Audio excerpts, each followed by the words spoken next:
Hi everyone and welcome to Module 3. In Module 3 we're going to be looking at the cost and revenues that firms use to make decisions.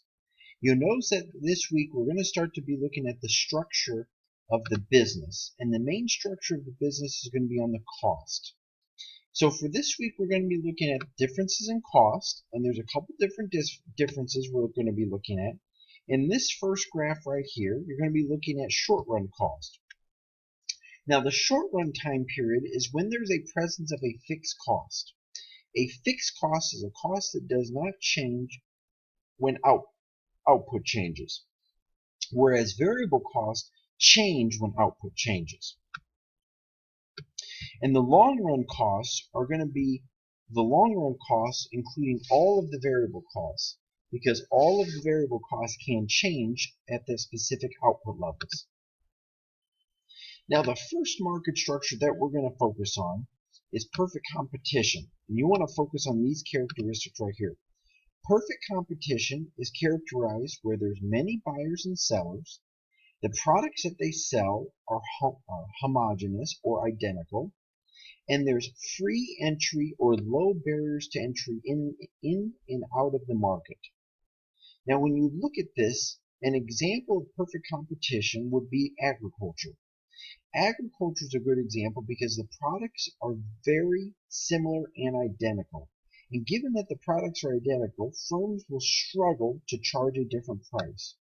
If you look at this graph right here, you'll notice that the price that the firm charges is always the same. Doesn't matter how many they produced, it's always going to be the same price.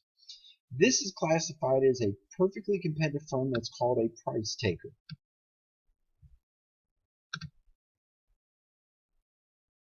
Now, for this week, you're going to be looking at the role of profits, maximizing profits, and the role of cost, where you're trying to minimize your losses.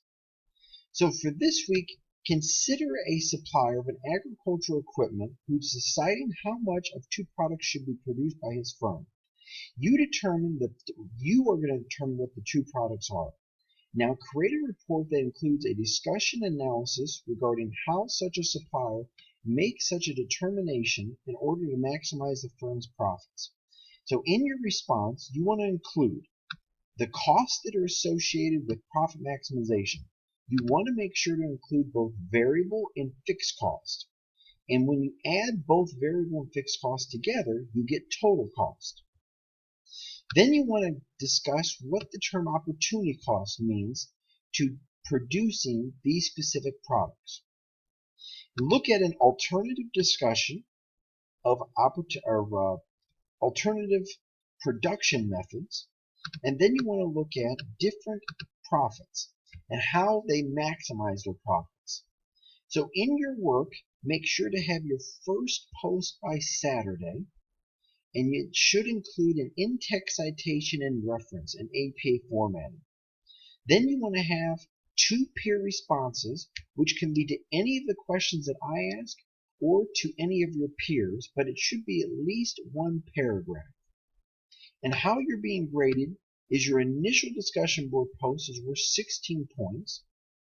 The discussion, the 2 peer responses, are worth 8 points each, and posting by the deadlines will give you 16 points, and your use of APA formatting is worth 8 points. So those are your discussion areas, and if you need me to review your work, or if you need me to provide any help within the content, please send me an email because I can easily pre-grade your work.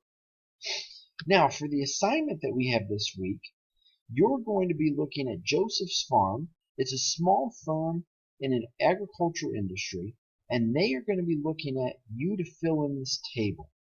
Now, for this assignment, make sure that you're only submitting a Word document. So now, they're going to tell you the price is $165, the fixed costs are $125, and now we have to figure out how to fill out this table, okay? And let me help you out here.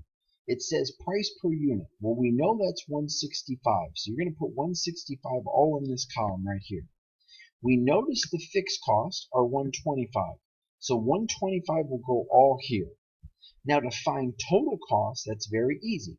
you add fixed cost, and you add total cost together. I'm sorry, fixed cost and variable cost, that gives you total cost. Now for the average fixed cost, that's going to be very simple. You take the total fixed cost and you divide by output. That will give you fixed cost. To find the average variable cost, you take total variable cost, you divide by output. To find the average total cost, you divide total cost by output. Now to find the marginal cost, this is going to be a little different. The marginal cost is the change in producing an additional unit. So now if you take the total cost, and let's assume it's 125, that's what it should be, 125 for 0 units that are being produced, and it's going to be 230, no, it's 125, 238. So you got 125 and 238 for your total cost. The change in producing that is 113. That is going to be your marginal cost. So the difference in this column from producing an additional unit is your marginal cost. Now your marginal revenue, it will be the same. It's the change in total revenue. So to find the marginal revenue, it's very easy with a perfectly competitive firm. Whatever the price equals is the marginal revenue. Now to find the total revenue, you're going to take the price of the product, which is 165, and multiply by output. So you're going to get, for the first one is 165. For the second one will be 165 by 2. That's how you fill out that table. Now when you look at this down, let me do this right up here. You're going to explain the marginal cost, marginal revenue rule. In this rule, you'll notice that decisions are made on the margin, which means firms will decide where they should maximize their profits based on marginal revenue and marginal cost, these two columns. You're going to create a chart to illustrate the data in columns 9 and 10.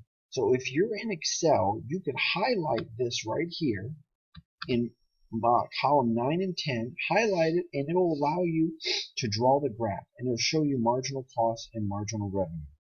Now, you're going to tell me where they equal each other. So where marginal cost and marginal revenue equal each other, you'll notice that the profit will be the highest. Now to find the profit, you could add column 12 here. Column 12 would be total revenue minus total cost. That would give me the profit.